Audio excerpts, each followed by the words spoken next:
Hey everyone, welcome to Rediscover Oikos's video cast with Redo.Church. We're glad to have each of you tonight. I hope you're able to join us.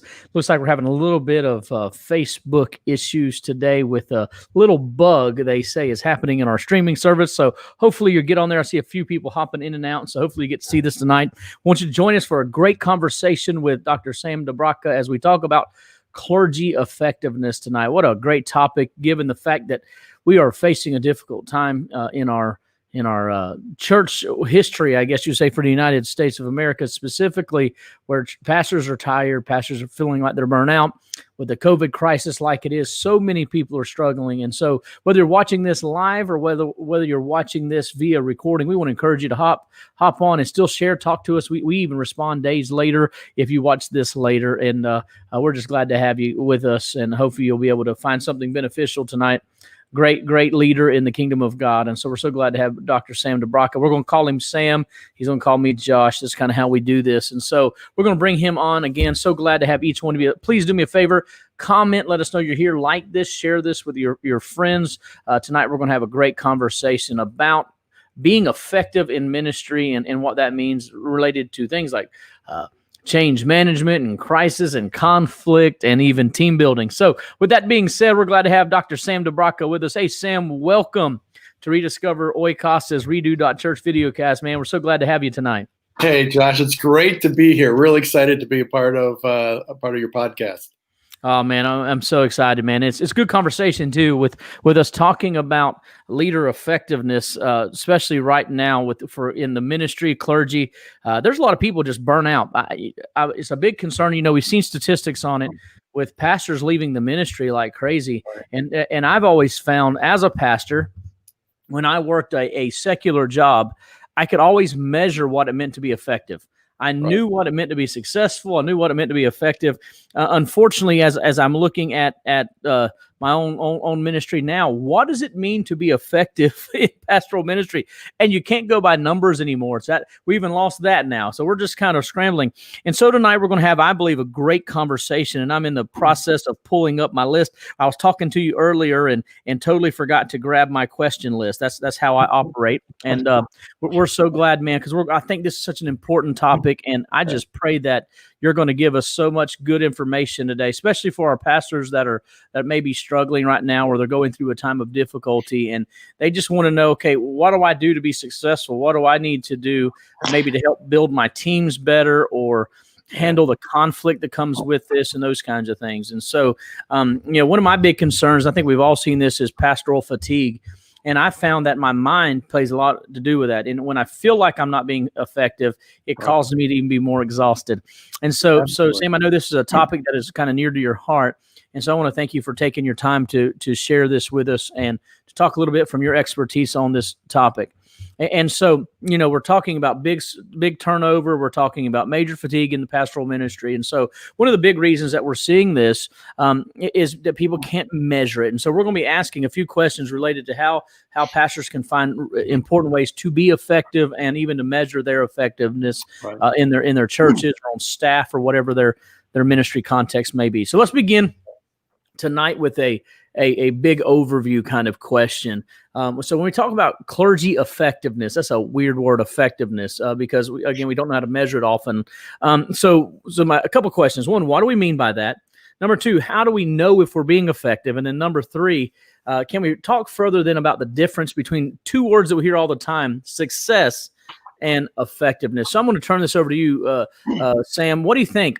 How do we define this big word, clergy effectiveness? What does it mean? Yeah, it's a difficult phrase to actually have a concise definition. A lot of this came out of my own personal interest in this, came out of my work, been in pastoral ministry for a number of years, and also recently working with our particular denomination, working for the Southeast District of the Foursquare denomination, and encountering just so many pastors who they love the Lord with all their heart, and they're just passionate about ministry. They love their people. They serve them sacrificially. I mean, these are just some of the best people you'll ever want to meet. But when it comes to leading a church, or let me say it this way, when it comes to managing an organization, they're not wired that way, or they've just never been trained. And so, and I became convinced that there's just a lot of pastors. I don't have a data to say most, what the percentage would be, but I suspect it's probably most. I think most pastors go to bed at night wondering if they're doing a good job. Yeah. And I think they wake up feeling the same way. And there's that uncertainty. And so I part of, my academic journey has been, how do we help that? Can we quantify that? And what I discovered is, yes, we can quantify it. There are actually assessments out there that allow a pastor to measure effectiveness. Yeah. In fact, that actually was my dissertation, was creating a scale, because the scales that were out there, the assessments that were out there were 30, 40, 50 years old. It's true. So they were based on criteria that no longer exists, or criteria that changed. So, but what I've discovered is that even though you can measure it quantitatively, it still doesn't solve the problem. Yeah. What I discovered what was happening is that you can take an assessment there's a professor out of Michigan State named Deshawn, who actually did a qualitative study where he identified 61 characteristics and behaviors that seem to enhance the effectiveness of the clergy. So we can test those. And so essentially, within a context, you'd have a congregation or leadership rate their pastor in those areas. And so you can, whether or not they're, really good or not so good as far as being effective. And so we can actually come up with the end, say, here's your score, here's what it looks like, and we can see that. But that still doesn't solve the issue, until what really solves this issue is that the pastor and the leadership have to sit down and have a conversation. And the reason being is that I can score really low on counseling. Let's just say that is one of the characteristics, as far as being an effective pastor. And I could score really low. But we may have 3 other people in the church, maybe even on staff, who that's their profession. Yeah. They don't need me to be a counselor. So the fact that I score low in that, we can measure that, but that's not relevant. So what doesn't happen enough is the pastor sits down with the leadership and say, what are the expectations? There you go. And I'm convinced that most of life's problems, not just pastoral-related issues or church, I think personal issues, family issues, relationship issues, I think most of it rests in management or managing expectations. And where somebody's expecting one thing and they get another and they're disappointed, they're hurt, they're offended. And so being able to manage that. And so I think for pastors to be able to sit down and say, listen, what is it you need from me? And again, there's a difference. We pastors, I think, feel called to ministry, based on a biblical paradigm. That's the shepherd idea. And there's all these things that are in there. And yes, Paul has some criteria for leadership for Timothy, but that's not the same as leading an organization. That's right. It's not the same as, making sure, certain, all the legal things are taken care of, or, there's other dynamics that go into play there. And so I think without those conversations, everyone is kind of sitting on either side, looking at each other and wondering what to do next. And so that's been my big thing, talk with pastors and talk with church, leadership, is you got to sit down and have the conversation. So that you know what's expected, the pastor knows what's expected, and if they're doing that, regardless of the outcome. So I mean, so now say if the outcome doesn't change and things are different, well, then that's another conversation down the road. But at least for now, we can all be on the same page, we can all be moving in the same direction, and pastors can get better sleep at night. Well, I think you're correct on that, because we judge ourselves by outcomes, right? And the reality, this is one of the professions that you really cannot always control outcomes. Right. You just can't. Yeah. People, you can do everything correct. People may get offended. You can do everything well and still not be receiving a certain number of salvations or something, right? Right. It doesn't always work that way, right? It's just that's just. Yeah, we've always heard. Go ahead and go. You're good. There's a tension there, because the opposite side of this is, we're just going to do it and trust God for the results. Yeah. There's no sense of, well, is that even a healthy way to do that? I mean, Yeah. so there's both sides of it, but you're exactly right. And that, we've got to do a better job of just, again, managing those expectations across the board. Yeah. We talk about, I've heard it said for years about pastoral ministry that there's different soils, right? And even in pastoral ministry, there's hard ground. And there's churches, man, they go through all the programs, they have it laid out perfectly. And Right. you would think if a church could be successful, that would be the church. Right. But it still doesn't work. Something doesn't click. And so it takes the right people at the right time with the right pastor, perfect. And a word that you kind of brought to my mind when you were talking about communication is the word alignment. Yeah. And that's really what you're talking about, is aligning expectations and realistic expectations, right? Right. Pastor, you're not a Superman. Stop trying to be a Superman. Come in and say, I'm here to help. I'm not here to fix everything. I'm not here to make everything perfect. Because if you set that standard for yourselves, your people are going to set that standard as well. Right. And you have to, I think the key word here is manage expectations. And usually when we use that term, it's not in a positive way, right? Usually we're saying, if you're managing expectations, it's because you're settling. No, you're understanding there's a bigger picture at play. So that's a big one. All right, so here we are in the middle of a big crisis. Right. Churches are struggling all over the place. Big issue is volunteerism, right? Because you can't get people to show up. I don't know what your attendance is at your church. I know percentage-wise, not good for us. It is what it is, but it's not great. Right. We started out well, had a revival of COVID in our community, and so boom, there goes our numbers again. And so now we're outside. We're doing church on the line and parking lot services, and right. I know it's killing my attendance. I know that. However, I'm trying to keep people safe, and so volunteering is an issue, right? We have a core team, and so people are trying to figure out how do they do well? How do they build effective teams in the middle of a crisis? You can still be team building. As a matter of fact, it's a great opportunity to build teams, because you may find that you're getting new team members that you didn't think you could have had in times past. Right. So here's a question for you really quickly. So what are as we're talking about building successful teams in the middle of a pandemic, so what are some of the challenges? What are some of the, I use this term for a question, what are some of the easy wins? If you could say, okay, Pastor, you're wanting to build a good team, here is one thing, one takeaway or one tool, something that you could take with your teams to help you with when you're working with team dynamics. Oh man, if it was just that simple. In this environment, because here's the thing we're discovering, and I've just kind of realized this past couple of weeks. It was one of those aha moments. And actually, I was watching when the NFL season started. I was watching a football game, or part of a football game, one Sunday afternoon, and I realized, finally, football again. It's like, there's some sense of normalcy of life.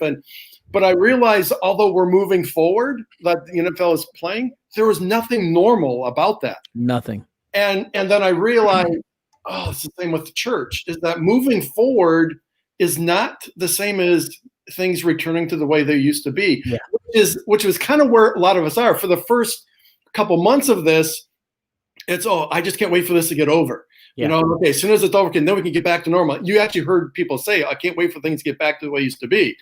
And now, that over the summer, things just realize, this isn't, and now moving forward has nothing to do with going back. So again, I come back to this managing expectations. For us, we are meeting, Sunday mornings. But we've cut out, we have a box in the back for offering, or people are giving online. So we don't even need ushers. We have a stack of our bulletins, worship guides in the back for people to take. So we've eliminated all the places where people hang out, and a lot of just opportunities to serve, because we've streamlined our services in order to minimize touches. Same thing with our life groups and the community things so nothing is normal. So we're talking about building teams, in this current environment. A lot of it has to do with, all right, what is a renewed, whenever you're building a team, whenever you're trying to pull people together, you have to have a compelling vision. What is it calling us to do? And so I think for a lot of pastors, we're struggling with, all right, what's the new vision? Because again, this idea of, hey, we're going to reach the masses in this environment, we're at 50% of where we used to be. And so it's like I said, that's why I was joking. I said if it was just that easy, because I don't know that I've got it all figured out here as well. That we're reassessing what it is we're having people do, what we're asking, how we're asking them to serve, and part of it is because it's changing every couple of weeks. The governor here, at least here in North Carolina, comes out with a new update, and now things are allowed, which they weren't, and so we're trying to navigate that as well. But I think the biggest thing for any type of a team building, you have to have a clear sense of what you want them to do. Yeah. I think for a lot of leaders, one of the things is they said, well, we need to do this. And so they assemble a group and they say, okay, now we're done. Now you guys go do what you're doing. And yet there's no real underlying compelling reason for them to do that. What's the vision behind that? I would even say, even for those who are working in the nursery, with the infants. So it's not as if you're even teaching a lesson. You're there literally just to babysit, make sure no one hurts themselves, and to care for them. And so you might be thinking, well, that's just a task. We don't need anybody to do that. And I'm saying, no. You've got to think differently. Listen, because you're willing to sit there with their baby, you've got a young parent, maybe first-time parents who are stressed out and who need a relational connection and are just really at the end of the rope. But for at least an hour and a half, they're free to actually experience, the hopefully, just an experience of worship and hear from the Lord and possibly, so you could literally change the future of that family because you're willing to sit with their baby for an hour. Yeah. Well, for me, that's a compelling reason. So how we cast things, how we call people to serve. And the other thing too, is we're becoming much more conscious of the need, discipleship itself. A lot of times we create activities and events that people come to and assume that's discipleship. Exactly. But what we're realizing, wait, if they can't come to anything, why do we exist? That's a big one.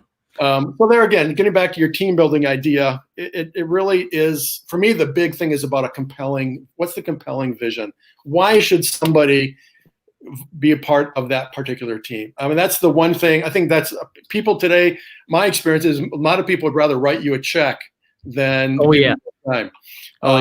If you're wanting them to give you some of their time, it needs to matter. It needs to be significant. So let me ask you this big question, Dr. Sam. See, when I put the doctor in, it gets deep. What do you say to the pastor who is just scrambling to even find a vision or a compelling reason? And that's where I think a lot of pastors are right now.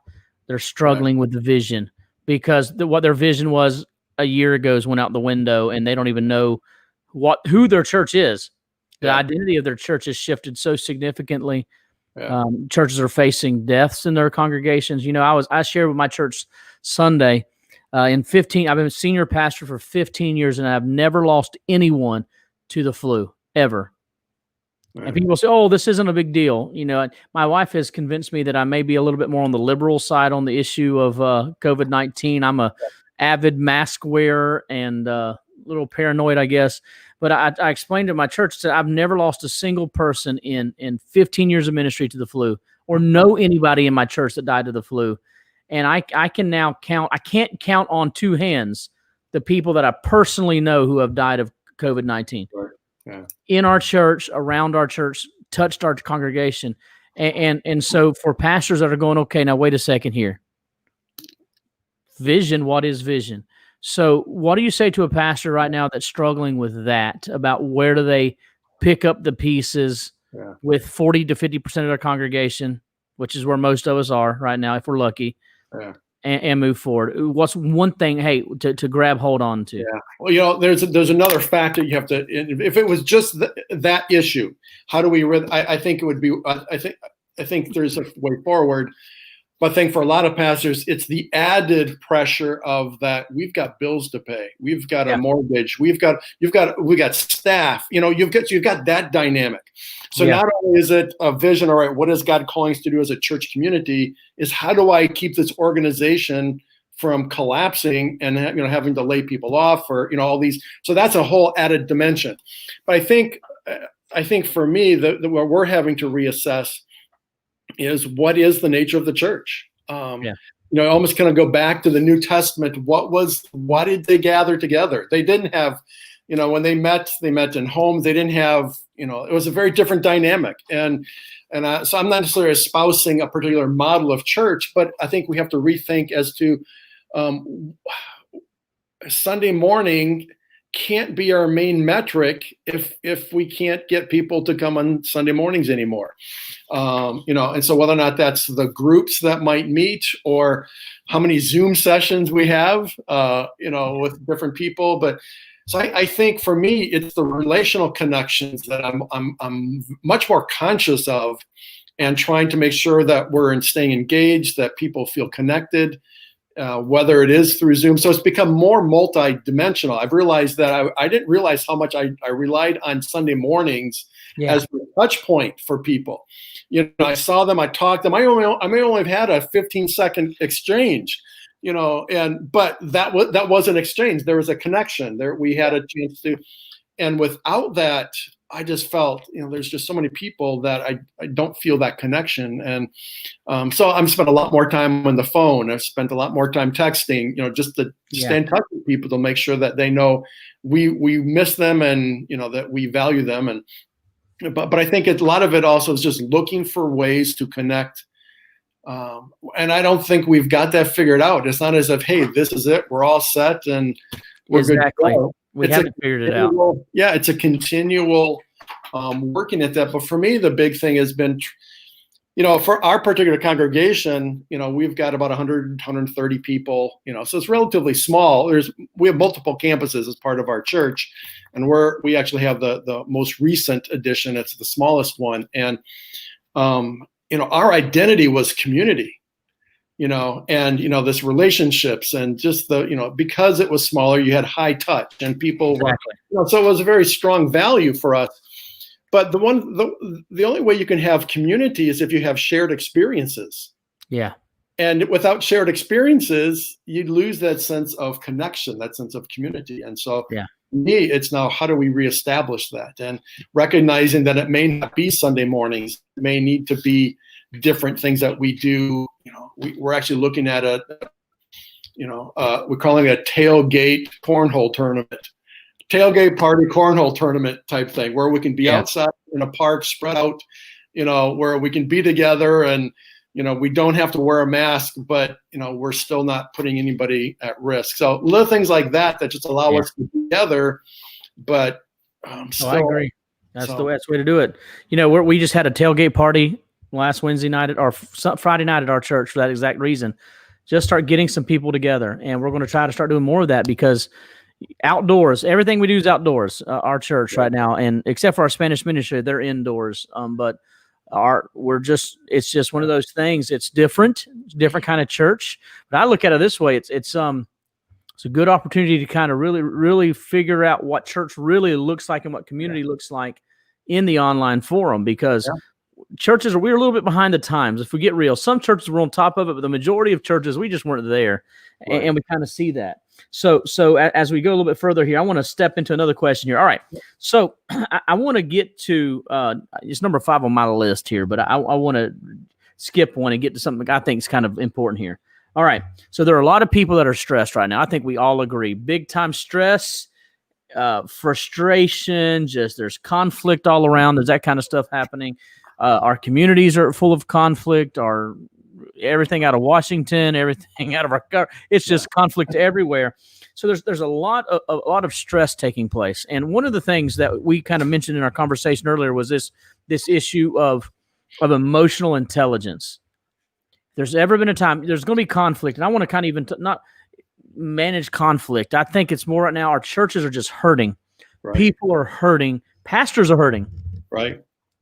I explained to our church this in my personal life. My life got completely turned upside down during COVID-19. It had nothing to do with COVID. Right. And so there's other problems that are happening that have nothing to do with COVID. That life is still happening. Right. People are regular dying.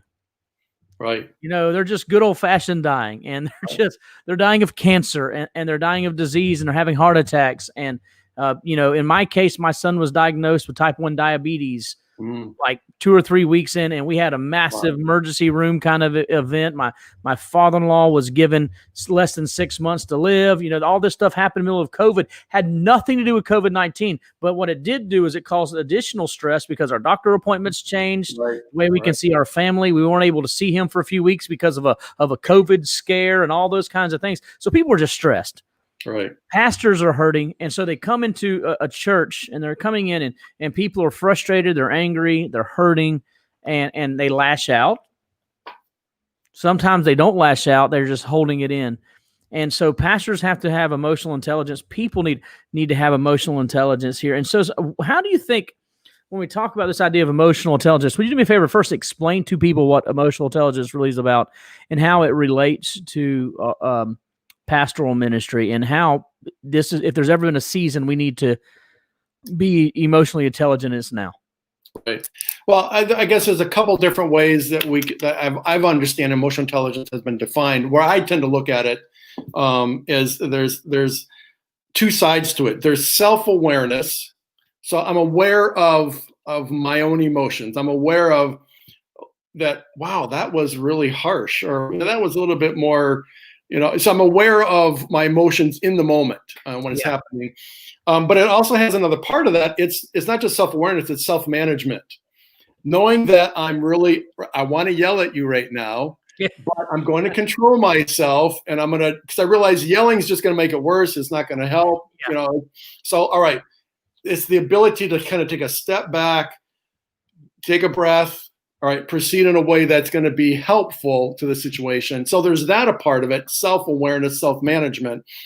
The other side of it is there's called like social awareness or other awareness. Yeah. And so not only am I aware of just my emotions, but I also can see in your face your emotions. I'm aware of just the nonverbal cues that are happening, so that I'm able to respond to you in a way that's helpful. So I'm not going to throw fuel on the flame, so to speak. I'm going to say, all right, listen, I can see you're upset. Help me understand that, and so you're able to proceed in a way that's helpful both to you and to them. So that's emotional intelligence, is be able to navigate relationships with other people because you're aware of your own emotions at the time as well as what other people are feeling.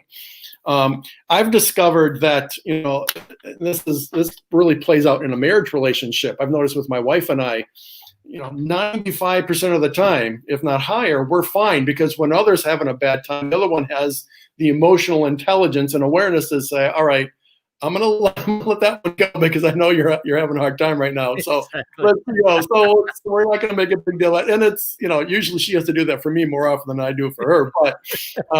But there's that where we've discovered over the years where we run into trouble is when something happens to both of us at the same time. Oh yeah, that's a good point. And so I do not have the emotional bandwidth, if you will, to give her a little grace because I'm all caught up in my own emotions and she isn't hers. And that's usually when an argument or some kind of disagreement would erupt then. So I think within our church context for pastors, the idea of, again, so much of our identity is wrapped up in our jobs. And I think for, I've heard that tends to be more, a very high male characteristic.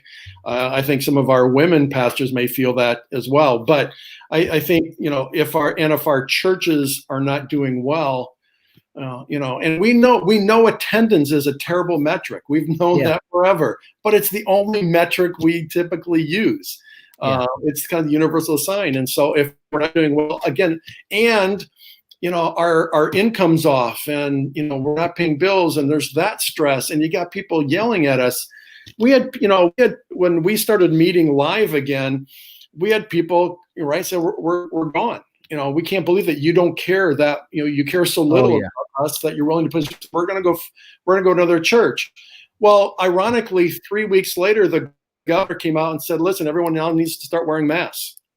And we said, you know what, it's funny. I don't know about Florida, but there's an exception for churches to have to do that. And we determined that was largely for political reasons. They don't want lawsuits. Pastors out there. So, we're not going to play that game. We whether I agree with them or not, we think our governor's trying to do the right thing. Yeah. And, we're trying to make the best decisions for our people. And so we said, we're not going to play cards. So the governor said this, we're going to follow that.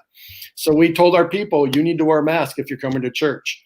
We had more people staying away because of that than they were because they're concerned of COVID. But we had people there as well at the same time say, we're out of here. If you're going to listen to the government rather than listen to God, it's like, really, that's really how you think we're handling this? It's just, yeah, exactly. Did God say anything? I'm trying to figure out, where did God say I'm against mask in the first place, right? Yeah.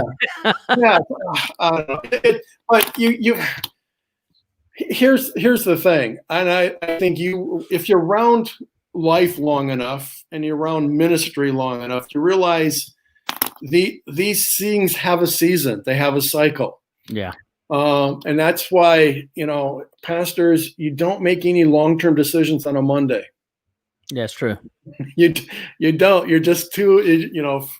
We actually had a conversation about this on our staff. Is that Sundays we gear up and there's an emotional energy, and Monday is often kind of a down, emotional day. It's all the adrenaline has gone, and so we kind of hit a different level. And but that's in fact what happened. Most pastors who resign do so on a Monday. That is true. So I think I think if pastors need to do what they need to do for their families.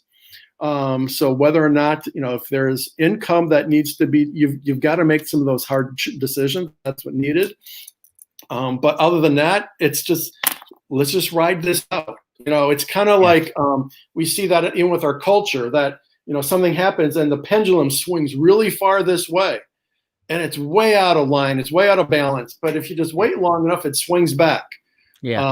And so the key is to not make long-term decision based on short-term circumstances. Now these short-term circumstances might be a few months, it might be a year, but it's not a lifetime. And so things will change. Things will look very different in 3 or 4 months than they do today. That's true. So if we can. You ride it out. You do the little things. For me, I don't know about you, but my big challenge has been just finding a new rhythm, in my day in, day out rhythms. And that was all upset. And not so much because of my schedule, but my wife was not home, as well. So I actually have an office out of my house. And so I work here, but every time I go down to get a cup of coffee or something, she's there.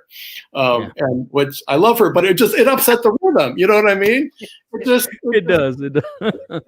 Oh, wait. And it's those little breaks in our normal routines that create a little, and in and of itself is not bad, but those things accumulate. And so when those happen, then you have people coming at you and out of left field and right field, and you feel that weight.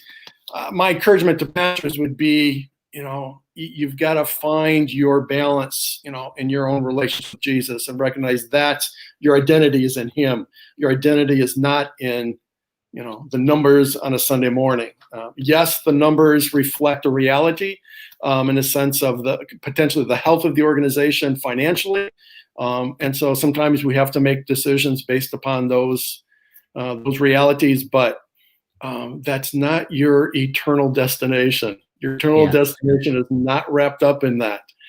So we need to make sure we recognize who we belong to, and that it's His church ultimately. We're stewards of it. We'll do the best we can, but ultimately, God, if you want this church to survive, you've got to do something. That's powerful. Yeah.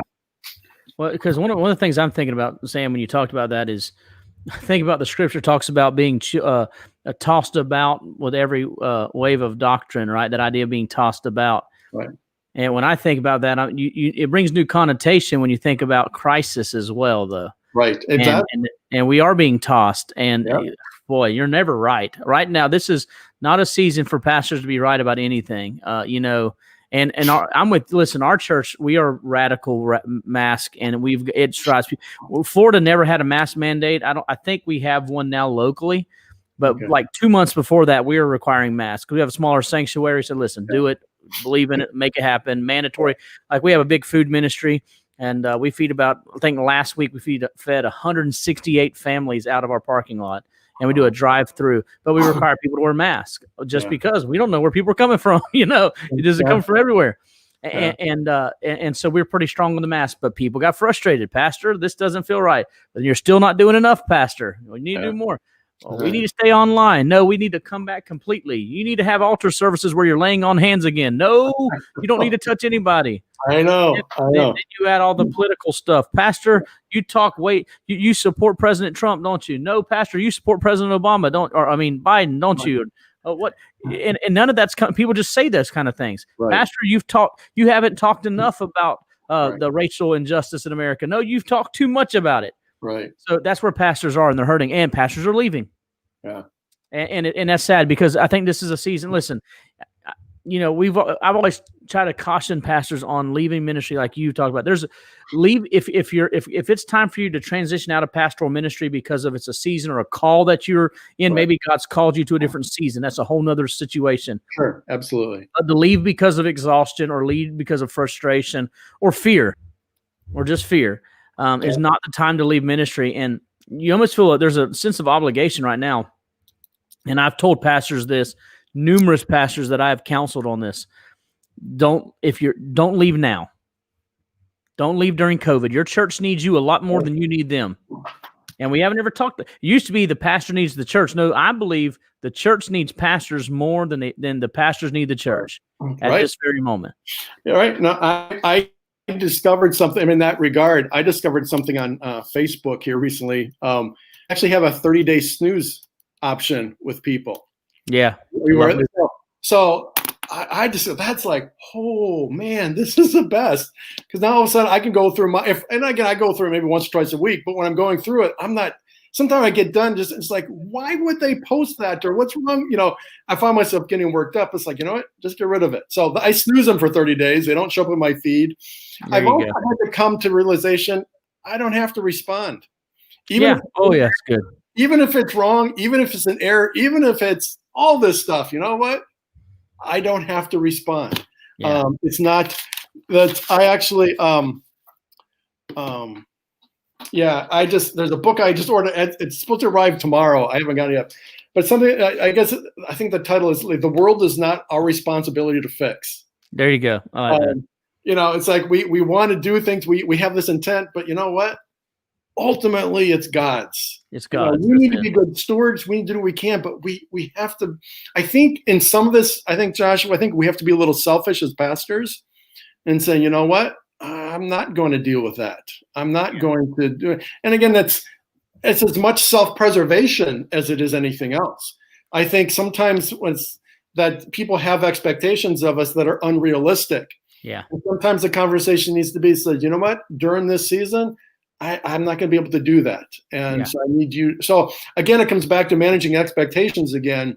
Yeah. With our people. But the thing is, you've got to have the conversations. And that's why I some of the people I've talked to, I said, listen, I know these things are awkward, but at the end of this, we're both we still want to be friends. We still want to be. So let's just put the cards on the table and see where it settles out. Yeah. I love you enough to be honest with you. Yeah. Right. Kind of thing. And what's interesting to me, Sam, again, going back to emotional intelligence here, when you respond to people or you allow them to cause you to be angry or bitter or whatever it may be, you actually then become a prisoner to that person. Right. And that's the problem. And I think if we're not careful, especially as ministers, we internalize way too much. And it's because it's a deeply personal ministry is very deeply personal. And when somebody says they're leaving the church, they're not leaving the church, they're leaving you. And that's how you feel. And it's real. I mean, that's legit. And so it's very personal and it hurts. And so many pastors have been hurt, but then if we're not careful, we've been scarred for so long, we begin to put up these walls to where then we're not approachable or we don't open up to people either or share our lives. And so there's this delicate balance between being completely walled off to where we don't let any emotions in, and then the flip of that, which is, just all over the place, and then people will just eat you alive. And so, oh boy, it's not it's not an easy job. I remember 24 years old. I was 24 years old. I'm getting close to celebrating 15 years now. I was 24 years old when I started pastoring, and I took a church with 4 people in a town of less than 700 people, and I was going to build the next mega church. I was Superman. It didn't matter that church has split 1,000 times. It didn't matter that no great pastors have came before me and never could get it running more than 50 or 60 people. It didn't matter. I was the man. I know. We always think we're the exception, don't we? Yes, we are. We're the exception until we realize, oh boy, you know. Hey, I'm just of the opinion that's where the difference, and we didn't really address it. The difference between success and effectiveness. Success is really a man-made term, and it changes based off of the whims of whatever. Effectiveness is recognizing your calling, right, and being faithful to what God's called you to do. Right. And if you're faithful, you're effective. It may not always look good. I always tell people this: Jesus, from an earthly perspective, was a complete and total failure. Right. Everybody left him. He was mocked, ridiculed, and spat upon. But on a spiritual level, he did groundbreaking, literally groundbreaking work. And so I think sometimes we don't understand the impact we're having simply by being faithful in what we're facing. All right, so we're going to move on to our last big question. We have two segments here. And so the first segment we always do is one that we call, What is God Saying to Us? We're going to begin that section.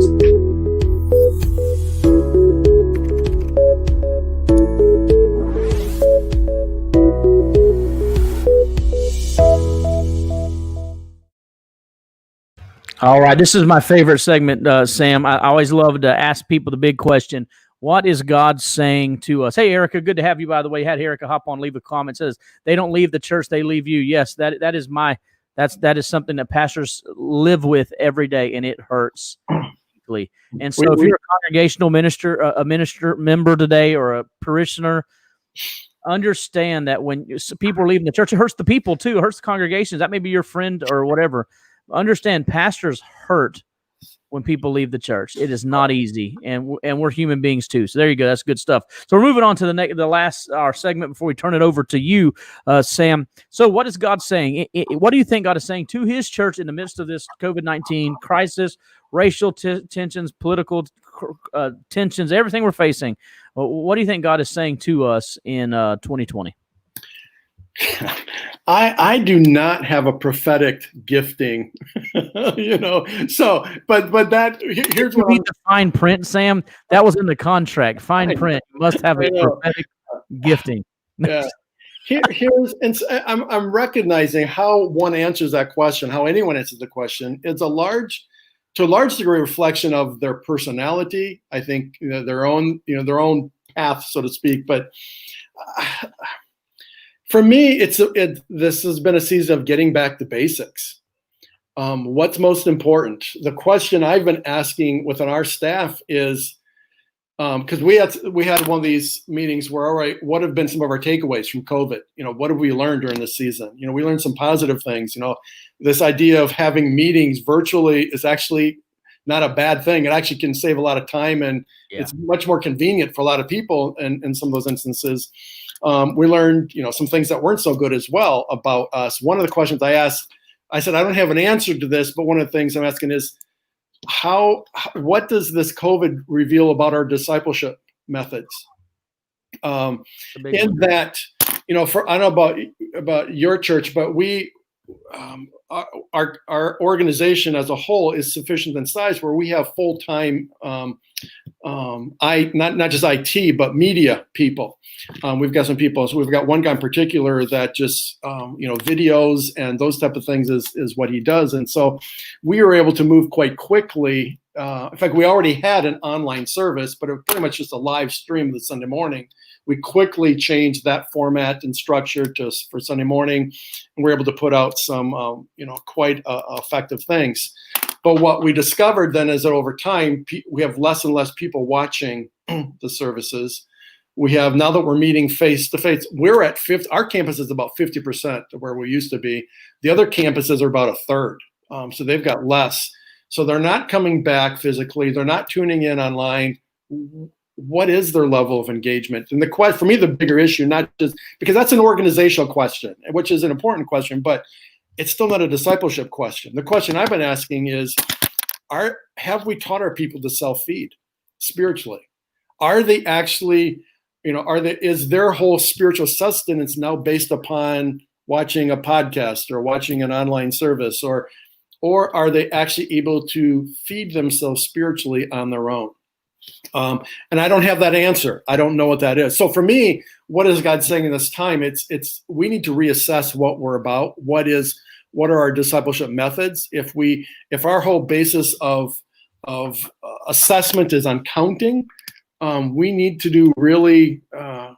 I think we need to really rethink what it is we're doing, because sometimes we can't count. We don't know what those numbers are. But are we actually investing in lives in a sense of relational dynamics and commitments and spiritual formation, one-on-one conversations? So I think we're able to go a little deeper with fewer individuals, which I think largely, if you have an attractional model of ministry where it's the Sunday morning crowds, it's the big events, you can touch a lot more people, but not very deep. But I think we're at a season now where we can touch, where we don't have that. Our numbers have changed. We're able to actually engage people. I'm having much deeper conversations with fewer individuals. Yeah. You feel like, is it also that you're actually seeing shaking out about who the core of your church is, right? You know the core a little better now. At least we've noticed that. And I don't know about you. Our church, what I saw firsthand, the moment it happened, is it exposed every failure of discipleship in our congregation immediately. Yeah. And something we had been having conversations about. We need to do a better job discipling. We need to do a better job discipling.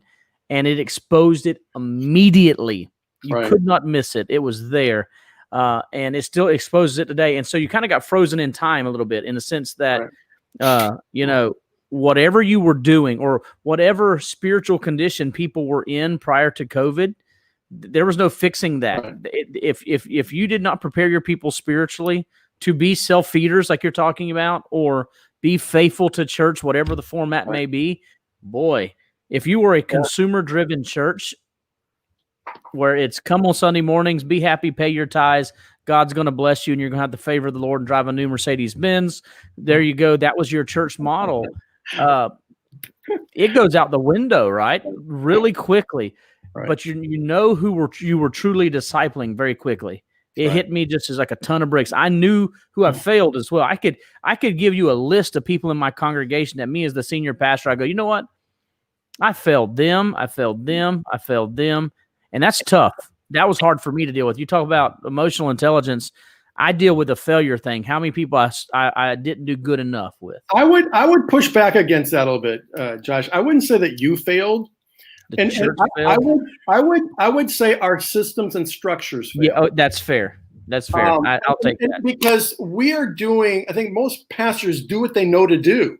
Yeah, it is true. That is true. There's one pastor, he was, when I was working for our district, and he was just really having a hard time, and we were just, we were contemplating, do we need to step in and make a change there, just because of that? And he said, listen, if I knew of anything else to do, I would already be doing it. The reason why I don't know what else to do.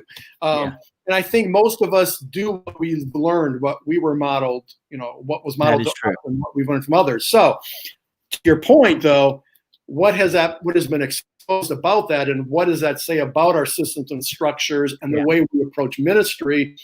And I think that's where we need to assess, all right, we can't be as programmatic. We don't have the programs.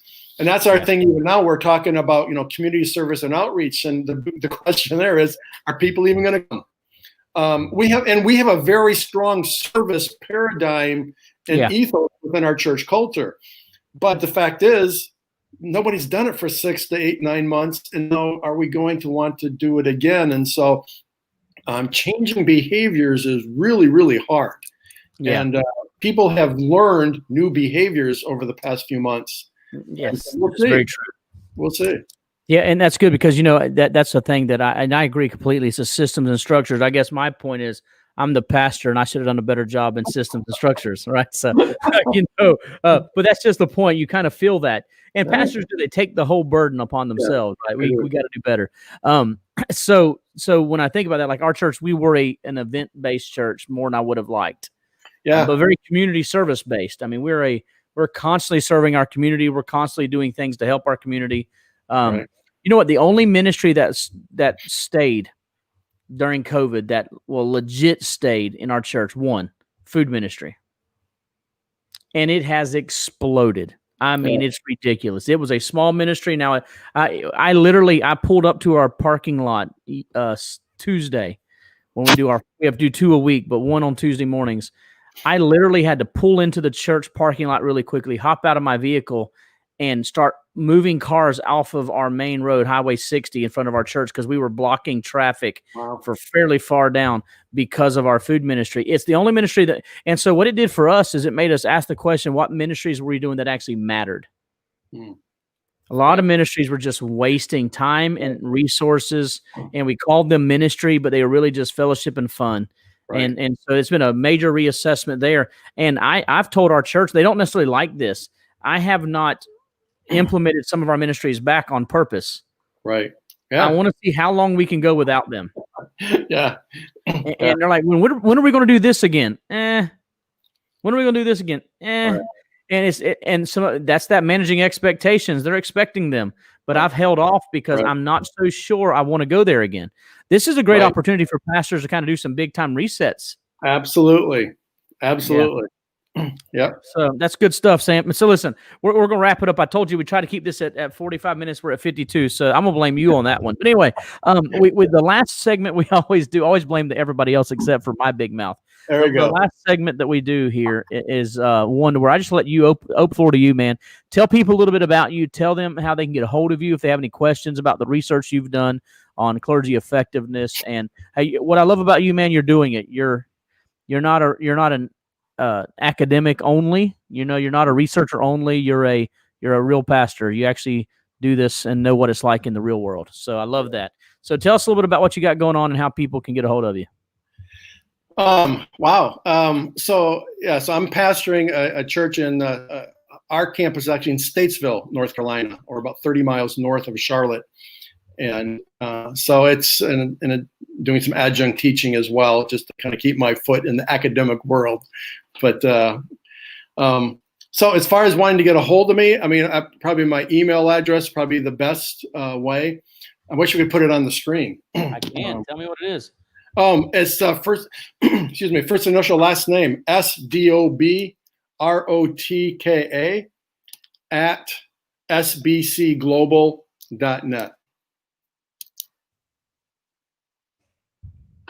Did I do that correctly? Yes, you did. Look at that. Boom, that quickly. Look at that. I can do that. So,